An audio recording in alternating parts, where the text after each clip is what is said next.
बिस्मिल्लाहिर्रहमानिर्रहीम। आज तक के मुअज़्ज़ज़ नाज़रीन अस्सलाम वालेकुम।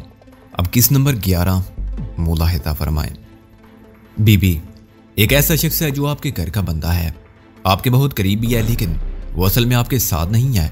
वो आपको धोखा दे रहा है, उसकी वजह से आपको नुकसान पहुंच रहा है। किसकी बात कर रहे हो? इस सारी गुफ्तगू में वादी ने दूसरी मरतबा सर उठाया। एक लहजा के लिए शानी की आंखों में देखा, फिर सर को दोबारा झुकाकर बोला, बीबी आपके चचा रईस। शानी की रगों में खून की जगह आग दौड़ गई। एक लम्हे के लिए उसे यूं लगा कि आंखों के सामने सुर्ख धुंध फैल गई है। अपने सामने बैठे हुए शख्स के लिए गुस्से की एक बुलंद लहर शानी के सीने में उठी। बेसाख्ता उसका हाथ घुमा और चटाक की जोरदार आवाज से वादी के रुखसार पर पड़ा। शानी की कई चूड़ियां टूटकर उसकी नाजुक कलाई में खुप गई।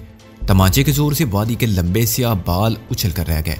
वो बैठा बैठा जरा सा डगमगाया।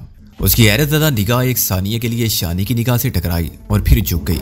दफा हो जाओ यहां से, दफा हो जाओ। शानी इधर उधर देख कर फुनकारती हुई बोली। शुक्र का मुकाम था कि किसी की नजर भी गुलाब के पौधों के पार इस ड्रामाई मंदिर पर नहीं पड़ी थी। ना ही शायद तमाचे की आवाज ने किसी के कान तक रसाई हासिल की थी। वादी अपनी जगह से उठ खड़ा हुआ। शानी की दाई कलाई लम्हों में लहू लोहान हो गई थी। दूसरी तरफ वादी के रुखसार पर भी तमाचे का सुर्ख निशान दिखाई देने लगा था। निशान का ज्यादातर हिस्सा छोटी छोटी स्याह दाढ़ी में छुप कर रह गया था। अपनी जगह से उठते हुए वादी की नजर शानी की लहू लोहान कलाई पर पड़ी। वो एक लम्हे के लिए ठिठक कर रह गया। यूं लगा जैसे वो अपने रुखसार पर लगने वाला तमाचा भूल गया है और उसकी सारी तवज्जो शानी की रंगीन कलाई की तरफ चली गई है। शानी ने शदीद गुस्से के आलम में रुख फेरा और बरामदे की तरफ बढ़ गई। वादी भी सूते हुए कदमों से इहाते की तरफ चला गया। टूटने वाली दो चूड़ियों ने शानी की कलाई पर तकरीबन 2 इंच लंबा जख्म लगाया। खून मुसलसल निकल रहा था। वो अंदर गई तो फूफो आमना बुरी तरह चौंक गई। हाय मैं मर गई, ये क्या हुआ? कुछ नहीं फूफो, सीढ़ी पर से पांव फिसल गया है। पागले तूने तो बाँ का सत्यानाश कर लिया है, फूफो ने कहा। फिर वो अनवरी और मुख्तारी वगैरह को आवाजें देने लगी। जरा सी देर में शानी के गिर्द जमगठा लग गया। भतीजा सुफियान जल्दी से टैंकचर दवाई लेकर आया। एक साफ ओढ़नी से लंबी पट्टी फाड़ी गई, रुई वगैरह रखकर खून बंद कर दिया गया और पट्टी बांध दी गई। लेकिन हुआ ये कि 2 ही मिनट बाद सारी पट्टी फिर खून से भीग गई। पट्टी खोलकर दोबारा की गई, वो भी जरा सी देर में तर हो गई। बाबा फकरी बोला, मेरा ख्याल है कोई तार कट गई है, डॉक्टर को बुलाना पड़ेगा। सब लोग परेशान नजर आने लगे थे। फूफो ने शानी का हाथ ऊंचा करके पकड़ रखा था ताकि दबाव की वजह से खून ज्यादा ना निकले। 10-15 मिनट बाद रंग वाली का इकलौता डॉक्टर शहजाद भी भागा हुआ पहुंच गया। इसी दौरान में शानी के सीढ़ी पर फिसलने जख्मी होने की खबर पूरी हवेली में फैल चुकी थी। डॉक्टर शहजाद ने पहली पट्टी खोलकर जख्म को बर्फ के पानी से लगातार धोया, फिर अच्छी तरह एंटीबायोटिक पाउडर लगाकर पट्टी कर दी। पट्टी की हालत से जाहिर था कि खून रुकना शुरू हो गया है। कुछ फुर्सत मिली तो शानी कमरे में बंद होकर बैठ गई। उसके जहन में खलबली बची हुई थी। वादी ने जो कुछ कहा था उसे ऐसा लगा था जैसे इसके कानों में गर्म शीशा उंडेल दिया गया है। लेकिन अब जूं जूं वक्त गुजरता जा रहा था, वो वादी के अल्फाज पर गौर करने पर मजबूर हो गई थी। जो सोचें उसके दिमाग में आ रही थी वो उसके लिए बहुत नापसंदीदा थी। वो अपने चाचा के बारे में इस किस्म का गुमान करना भी गुनाह समझती थी। वो बड़े करब के साथ बार बार अपने ख्यालात को झटकने की कोशिश में थी, मगर पूरी तरह कामयाब नहीं हो रही थी। एक के बाद एक बात उसके जहन में आ रही थी और हर नई बात के साथ एक नापसंदीदा शुबा उसके अंदर परवान चढ़ रहा था। चाचा रईस के साथ फाखर का गहरा कारोबारी ताल्लुक था। चाचा के मफाद फाखर से वाबस्ता थे। शानी के अब्बा जी को फाखर के करीब लाने वाले भी चाचा रईस ही थे। शानी के रिश्ते में भी सबसे ज्यादा किरदार चाचा रईस ही ने अदा किया था। बाद अज़ां जब हंगामे में शानी के छोटे चाचा मुश्ताक की जान गई और बहुत से लोगों ने कहा कि इस कत्ल के लिए अंधारपुर के चौधरियों पर मुकदमा दर्ज होना चाहिए, तो ये चाचा रईस ही थे जिन्होंने मुख्तलिफ दलीलें देकर इस राय को गलत साबित कर दिया। शानी सोचती रही और नई बातें उसके सामने आती रही। फिर एक और वाक़या उसके ज़हन में आया और वो बुरी तरह चौंक गई। चंद हफ्ते पहले शानी और उसके अब्बा जी को एक बहुत बड़ा नुकसान उठाना पड़ा था। इस नुकसान ने उनकी रही सही हिम्मत भी खत्म कर दी थी और शायद यही नुकसान आदल की बेवक्त मौत का सबब भी बना था। वो लाखों के जेवरात जो शानी ने ताया मासूम के सुपुर्द किए थे, रास्ते में नामालूम अफराद ने लूट लिए थे। उन जेवरात की लाहौर रवानगी के बारे में शानी और ताया मासूम के सिवा सिर्फ चाचा रईस को मालूम था। नहीं, ऐसा नहीं हो सकता। चाचा रईस इस हद तक नहीं गिर सकते, शानी ने तड़प कर सोचा। यकीनन मशूबे का शिकार हो रही है। एक अजनबी की बातों में आकर अपने चाचा के बारे में गलत सोच इख्तियार कर रही है। नहीं, ऐसा नहीं हो सकता। वो खुद कलामी के अंदाज में बोली। वो अपनी सोच का रुख बदलने की कोशिश कर रही थी। एक बार वो कामयाब हो जाती थी, दूसरी बार नाकाम, और जब वो नाकाम होती थी तो उसके पर्दे तसव्वुर में आपो आप वादी की शबी उभर आती थी। उसका सर झुका हुआ था और रुखसार पर थप्पड़ का निशान था। अगर वादी ने गलत नहीं कहा था तो फिर शानी ने कितना गलत किया था। उसने उसे मारा था। वो कमरे में बंद रही और दिन धीरे धीरे शाम की तरफ बढ़ता रहा। शानी ने दोपहर का खाना नहीं खाया। अभी भूख उससे कोसों दूर थी। जूं जूं वक्त गुजरता रहा, शानी के दिलो दिमाग में वो नापसंदीदा शक मजबूत होता गया जिसका ताल्लुक उसके चच्चा रईस से था। चच्चा रईस के हवाले से बेशुमार सवाल उसके जहन में पैदा हो गए थे और उनका जवाब चाहती थी। फूफो और सकीना के बेहद इसरार पर शानी ने रात को मकई की रोटी के चंद लुकमे लिए और थोड़ा सा दूध पिया। वो अपने कमरे में बिस्तर पर चित लेटी थी और इब्तदाई रातों का चांद मगरबी खिड़की में अपनी झलक दिखला रहा था। नींद उसकी आंखों से कोसों दूर थी। वो किसी गहरी सोच में थी। जहन परेशान था, इसलिए मुंतशिर ख्यालों में घोड़े मुख्तलिफ इतराफ में दौड़ रहे थे। जिंदगी में कम ही मौके ऐसे थे जब वो मुश्तइल हुई थी और उसका हाथ किसी पर उठा था। अब तक की जिंदगी में बमुश्किल 4-5 ऐसे मौके उसे याद थे। उनमें से 2 मौके अहम थे। एक वो जब खुदा बख्श के कुएं पर उसने फाखर को तमाचा मारा था और दूसरा आज जब वादी के रुखसार पर उसका हाथ पड़ा था। ये 2 तमांचे थे, लेकिन दोनों तमांचों के असरात कितने मुख्तलिफ थे। फाखर ने तमांचा खाने के बाद शानी को ऐसी नजरों से देखा था जो उसे आज भी याद थी। उन नजरों में बला की खरारत और अदावत थी। आज यही सूरत हाल वादी के साथ पेश आई थी, लेकिन इसकी निगाहों में कुछ और ही नक्शा उभरा था। एक बेबसी, एक गमजदा हैरत, एक निदामत। कितने मुख्तलिफ नताइज थे इन दोनों हादसात के। शानी ने फाखर की शोला बरसाती निगाहें याद की तो उसे बहुत कुछ याद आ गया। वो सब कुछ जो रुखसती के बाद दारपुर की हवेली में उस पर बीता था। वो अपने शोहर की ख्वाहिश को अपनी दोशीज़गी सौंप कर मुहब्बत पाना चाहती थी, लेकिन उससे नफरत की गई। उसे तस्लील का निशाना बनाया गया था। उसे वो सब रातें याद थी जब उसने दिल की गहराई से अपना तन मन अपने मजाजी खुदा पर निछावर करना चाहा था। ऐसी रातों में उसे तौहीन अमेज बेरूही इख्तियार की गई थी और उसे वो रातें भी याद थी जब वो अपने आप से दूर थी, किसी गम के समंदर में गोता जन थी। लेकिन उसके शोहर ने उसे अपनी करख्त बाहों में समाने पर मजबूर किया था कि ऐसे भी मोहब्बत होती है, कि ऐसे भी जिंदगी में फूल खिलाए जाते हैं। जब वो ऐसे मौकों का तस्वुर करती तो फाखर के कांटों भरे चेहरे और बालों भरे जिस्म के लिए एक शदीद गुरेज उसके अंदर जन्म लेता था। वो बड़ी घबराहट से सोचती थी, क्या जिंदगी में फिर ऐसे शब रोज आएंगे जब नारपुर की हवेली में वो फाखर के रहम व करम पर होगी? और अगर कभी ऐसा हुआ तो वही सूरत से किस तरह उदा बरा होगी। चांद खिड़की के ऐन वस में आ गया। कहीं किसी किताब में पढ़ा हुआ लोक गीत लफ्ज लफ्ज शानी के ज़हन में उतरने लगा। मफहूम कुछ इस तरह था, वो मुझे चमकों से मार कर मेरी सतरंगी चूड़ियां तोड़ दे, मुझे कांटों पर घसीटे, मुझे भूखा रखे, वो पो माघ की सर्दी में मुझे बल बल के कपड़े पहनाए और मेरे सर को छत भी ना दे, लेकिन मुझसे प्यार तो करे। मैं प्यार की भूखी, मैं कमली, मैं जल्दी, मेरे अंदर इश्क ने उदम मचाया है। मैं टूट कर प्यार करना चाहती हूँ, किसी के लिए मर जाना चाहती हूँ और चाहती हूँ कि कोई मेरे लिए मर जाने का हौसला रखे। मैं कमली, मैं जल्दी। रंग वाली की बेदों भरी रात धीरे धीरे सिरक रही थी। शानी के ख्यालात मुख्तलिफ इतराफ में सफर कर रहे थे। वादी ने जो कुछ बैर जी के बारे में बताया था वो शानी के ज़हन के नाजुक तारों पर एक भारी बोझ की तरह रखा हुआ था, जैसे कोई भारी भरकम सांप कुंडली मारे बैठा हुआ हो और धीरे धीरे फुनकार रहा हो। बैर जी के बारे में ऐसी बातें वो पहले बाबू से भी सुन चुकी थी और खुद भी बहुत कुछ महसूस कर चुकी थी। जूही मेहर जी का तस्वुर शानी के ज़हन में आता, एक तरह का पुरस्रार डर भी सांस लेने लगता। शानी ने इस तस्वुर को ज़हन से झटका और खिड़की में देखने लगी। चांद खिड़की के दाएं किनारे को छूने लगा। खुशगवार हवा ने हवेली के मकीनों को धीरे धीरे नींद की आगोश में पहुंचा दिया। बस मेन गेट की तरफ से रात के चौकीदारों की आवाजें सुनाई दे जाती थी। शानी के एहसास दिल में वादी के लिए हमदर्दी की एक बुलंद लहर उठी। ये खालिस हमदर्दी थी, इसमें कोई और जज्बा शामिल नहीं था। यह वही हमदर्दी थी जो चंद माह पहले वादी को जख्मी हालत में देखकर शानी के दिल में पैदा हुई थी। अब यह हमदर्दी एक लहर की तरह शानी के कोमल जिस्म से टकरा रही थी, इसके सीने में इर्ताश पैदा कर रही थी और इसकी जान को बेकरार कर रही थी। इसका दिल इसे मुलामत कर रहा था, शानी तुझे ऐसा नहीं करना चाहिए था। उस शख्स का तुझ पर और सकीना पर एक बहुत बड़ा एहसान भी है, कम अज कम उस एहसान के बदले ही तू उसकी खता को माफ कर देती। एक बार फिर शानी के तस्वुर में वो दर्दनाक हैरत उभर आई जो जन्नाटे का थप्पड़ खाने के बाद वादी की मगमूम आंखों में पैदा हुई थी। वो बेचैन होकर अपने बिस्तर से उठ गई। उसने दीवार से मोटी शाल उतारी और चप्पल पहनकर बरामदे की तरफ चली आई। मुलाजमीन के क्वार्टर रियाते की परली तरफ शुमाली गोशे में नजर आ रहे थे। रात की दोपहर ये क्वार्टर भी मुकम्मल सुकूत के घेरे में थे। एक दो कमरों ही में मदम रोशनी दिखाई दे रही थी। शानी दीवार के साथ चलती उन क्वार्टरों की तरफ बढ़ी। कुछ ही देर बाद वो एक बंद कमरे के सामने थी। दरवाजे की तरफ से हल्की रोशनी फूट रही थी। वादी उसी कमरे में रहता था। रात के सन्नाटे में शानी को अंदर से रोने की मदम आवाज सुनाई थी। वो इश्कियों और सिस्कियों के दरमियान आंसू बहा रहा था। ये वादी हो सकता था। वो बेचैन होगी। उसने दरवाजे की दर्द से अंदर झांकने की कोशिश की मगर नाकाम रही। तजस्सुस जैसे उसका हाथ पकड़कर उसे क्वार्टर के हकम में ले गया।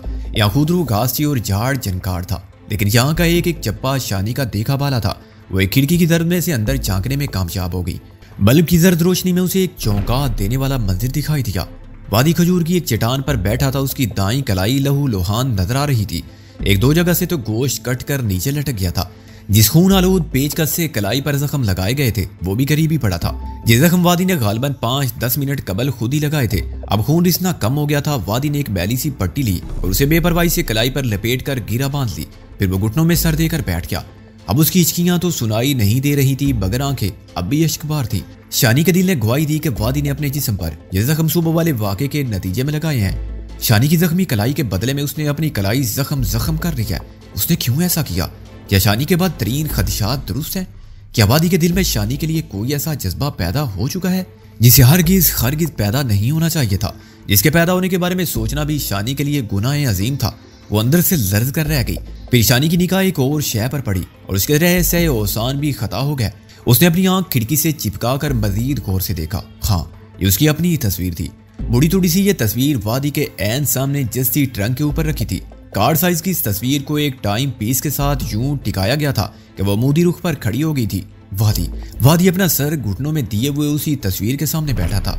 कुछ देर पहले शानी के दिल में वादी के लिए हमदर्दी और रहम के जो जज्बात पैदा हुए थे वो एकदम काफूर हो गए। उसकी जगह एक तरफ के खौफ और तैश ने ले ली। उसका दिल तेजी से धड़क रहा था और सांस सीने में समा नहीं रही थी। एक इज़रारी हरकत के साथ वो तेजी से मुड़ी और घूमकर कमरे के दरवाजे पर पहुंच गई। उसके हाथ ने कमरे के दरवाजे पर मदम लेकिन तैश भरी दस्तक दी। चंद सेकंड बाद दरवाजा खुला। शानी को वादी का चेहरा नजर आया। उसने अपनी सुर्ख और मुतवर्रिम आंखें पूंछ ली थी। जी बीबी जी, उसने हैरत ज़दा लहजे में पूछा। शानी ने कोई जवाब नहीं दिया और उसे तकरीबन धकेलती हुई अंदर दाखिल हो गई। इन लम्हों में उसने ये भी नहीं सोचा कि अगर कोई रात की पहर उसे एक मुलाजिम के कमरे में देख ले तो क्या हो।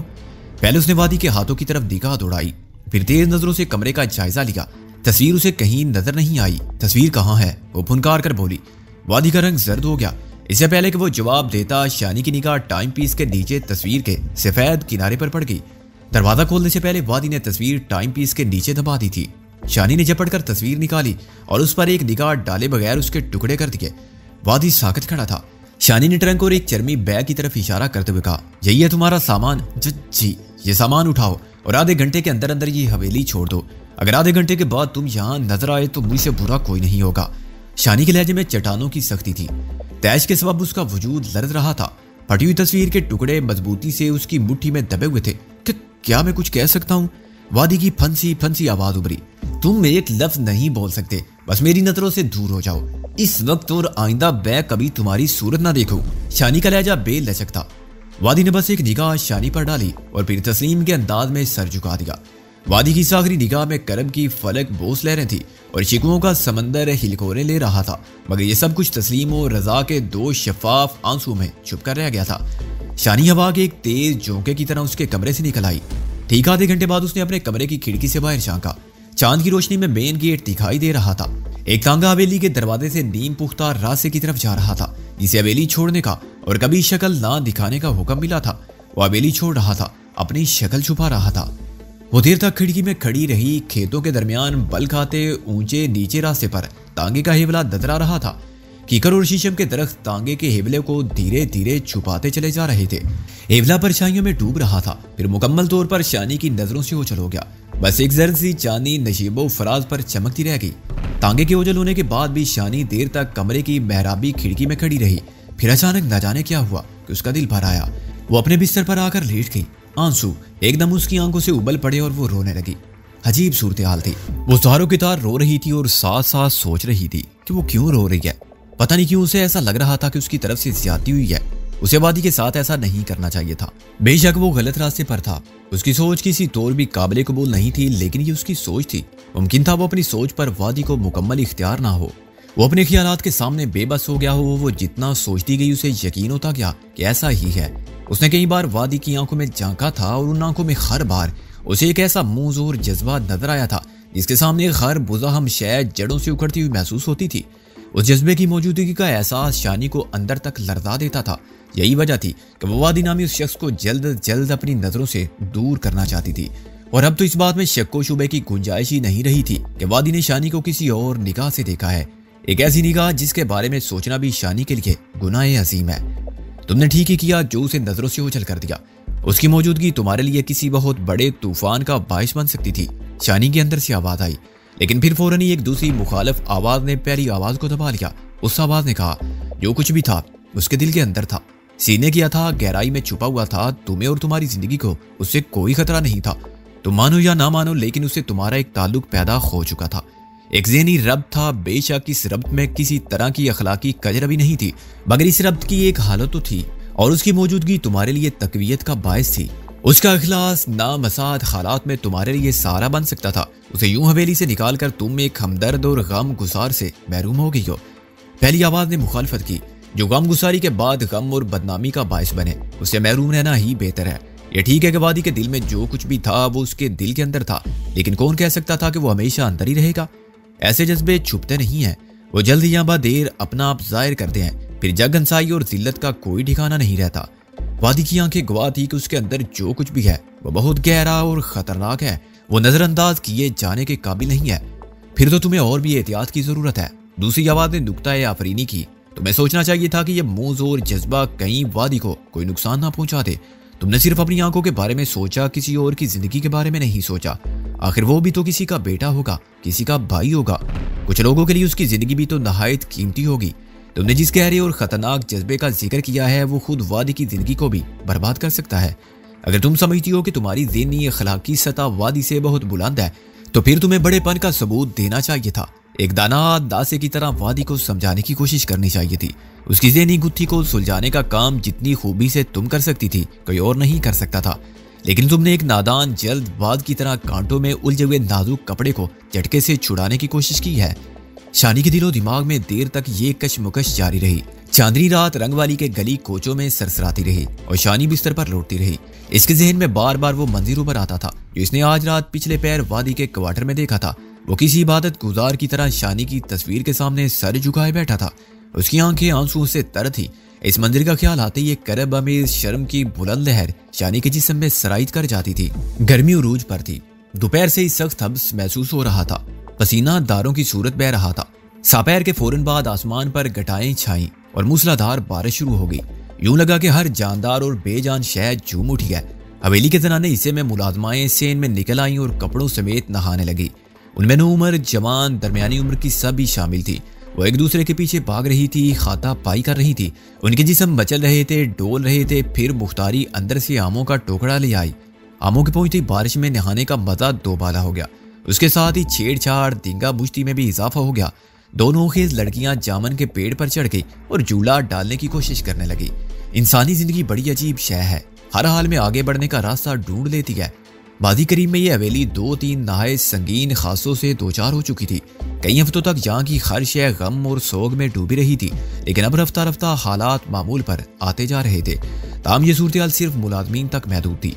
शानी का दिल तो अब भी गम में डूबा हुआ था, बल्कि सुहाने मौसम में जख्म कुछ और भी खड़े हो गए थे। उसे याद आने लगा ऐसे मौसम में आदिल का मूड कितना अच्छा हो जाता था। वो छुट्टी करके घर में बैठ जाता। दोनों बहन भाई खूब इंजॉय करते थे। आदिल अक्सर बेसन के हलवे की फरमाइश करता और उसकी शर्त ये होती कि शानी अपने खास से पका कर खिलाएगी। जवाब में शानी और चचा मुश्ताक चौन से आमों की फरमाइश कर देते थे।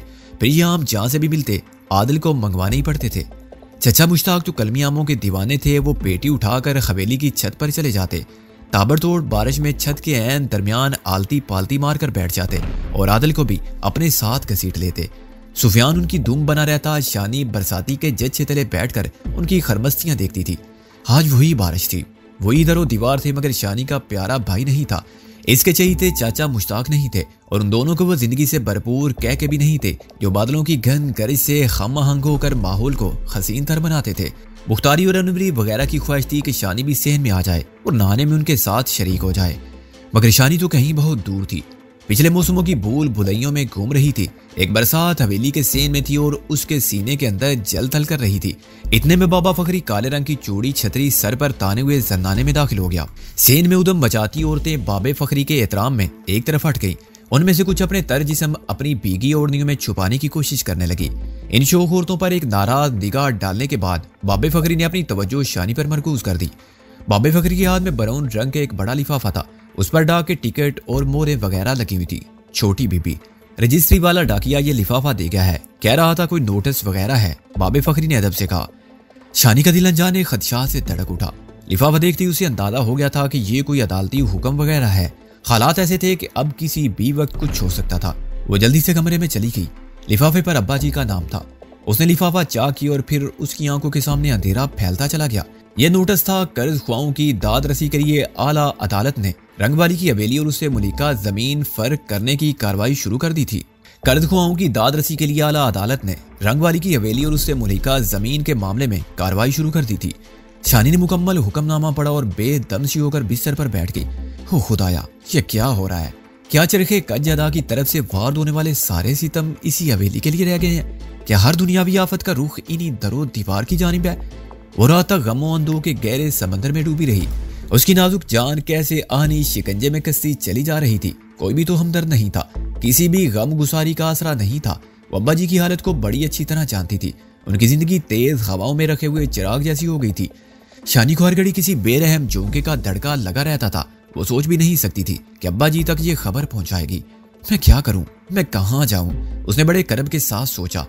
आंखों के सामने पानी की चादर सी तन गई। क्या ये दरो दीवार इससे छीन लिए जाएंगे? क्या पुरखों की अमानत ये हवेली इनसे जुदा हो जाएगी? नहीं नहीं, ये सितम नाकाबिले बर्दाश्त होगा। इस हवेली की एक एक ईंट में बिछड़ने वालों की आवाजें महफूज हैं। एक एक गोशे में यादों के खजाने दफन है। यहाँ त्योहार मनाए गए हैं, यहाँ सालगिरह हुई है, यहाँ खुश रंग मौसमों को खुश आमदीद कहा गया है। इस हवेली के दरों में माँ का प्यार रचा हुआ है, भाई की मोहब्बत, चाचा मुश्ताक की शफकत और पता नहीं किन किन अटूट रिश्तों की खुशबू इस हवेली में बसेरा रखती है। इस हवेली को खुद से कैसे जुदा किया जा सकता है? शानी को लगा कि उसका प्यारा भाई उसके आसपास ही कहीं मौजूद है। वो भी तर आंखों से इस नोटिस का जायजा ले रहा है और सरदाहें भर रहा है। दफातन वो चौंक गई। उसे अपने ऐन पीछे कदमों की आहट सुनाई दी। उसने तेजी से मुड़कर देखा। अब्बा जी बड़े नहीफ अंदाज में चलते हुए कमरे में दाखिल हुए थे। शानी ने अदालती कागजात जल्दी से तकिए के नीचे घुसेड़ दिए। अब्बा जी होली होले चलते सामने बैद की कुर्सी पर आ बैठे। उनकी निगाहें तकिए ही की तरफ थी। उनके जर्द होंठों पर एक फीकी सी मुस्कुराहट उभरी। हमारी बेटी शायद हमसे कुछ छुपाने की कोशिश कर रही है। नहीं अब्बा जी, शानी ने पूरी जान से लड़द कर कहा। मैं जानता हूँ शानी, तुम क्या छुपा रही हो। मुझे चंद दिन पहले ही पता चल गया था, वो इत्मीनान से बोले। शानी अक्का बक्का उनकी तरफ देख रही थी। शायद अब्बा जी को गलतफहमी हो रही है, उसने सोचा। ऐसी अंदोना खबर सुनने के बाद अब्बा जी का रद्दी अमल ये तो नहीं हो सकता था। चौधरी इरशाद ने इत्मीनान से बात जारी रखते हुए कहा, शायद तुम मेरे इत्मीनान पर हैरान हो रही हो। ये इत्मीनान बिला वजह नहीं है। चंद दिन पहले तक मैं भी सख्त परेशान था, लेकिन खुदा का शुक्र है कि अब इस अंधेरे से निकलने का एक रास्ता नजर आ गया है। कैसा रास्ता अब्बा जी? उन्होंने अपना इस सख्वानी हाथ बड़ी मोहब्बत से शानी के कंधे पर रखा और बोले, उम्मीद है शानी कि अब ये घर नीलाम होने की नौबत नहीं आएगी और ये सब कुछ तुम्हारे चच्चा रईस की वजह से मुमकिन हो सका है। चच्चा रईस? शानी ने हैरानी से कहा और उसके साथ उसके ज़हन में वो सब कुछ उभर आया जो चाचा के बारे में वादी ने कहा था। एक नई तरह की बेचैनी शानी के ज़हन में सर उठाने लगी। वो जरा मोहतात लहजे में बोली, चाचा रईस क्या करेंगे इस सिलसिले में? तुम्हें पता ही है, लंदन में रईस की एक शॉप है। ये मुजाफाती इलाका अब काफी गुंजान हो गया है। उस शॉप की कीमत भी बहुत बढ़ गई है। रईस ने वो दुकान बेचने का फैसला कर लिया है। तुम्हें पता है वो दुकान कितने की बिक रही है? कितने की? शानी ने पूछा। कोई 2.5 लाख पाउंड की। अगर रईस तो 3 साल मजीद उसको ना बेचे तो वो दुगनी कीमत तक जा सकती है, लेकिन वो कुर्बानी दे रहा है। मेरे बहुत मना करने के बावजूद वो परसों लंदन जा रहा है। उसका कहना है कि 2 हफ्ते के अंदर रकम पाकिस्तान पहुंच जाएगी। क्या वाकई ऐसा हो जाएगा अब्बा जी? जरूर होगा धीर रानी। जब अंधेरा बहुत बढ़ जाता है ना, तो फिर कहीं ना कहीं से रोशनी की शक्ल जरूर नजर आती है। वो ऊपर वाला सब कुछ देखता है। वो अपने बंदों को आजमाता जरूर है, लेकिन अकेला नहीं छोड़ता। इसलिए कहते हैं ना, उस घर में देर है अंधेर नहीं है। अब्बा जी बोल रहे थे मगर शानी के ज़हन में धुंध सी भरी हुई थी। इसके सामने कुछ भी वाज़े नहीं था। हर मंजिर धुंधला दिखाई देता था। यह तशवीशनाक धुंधलाहट थी, मगर इस धुंधलाहट से अब्बा जी को आगाह करने का हौसला नहीं रखती थी।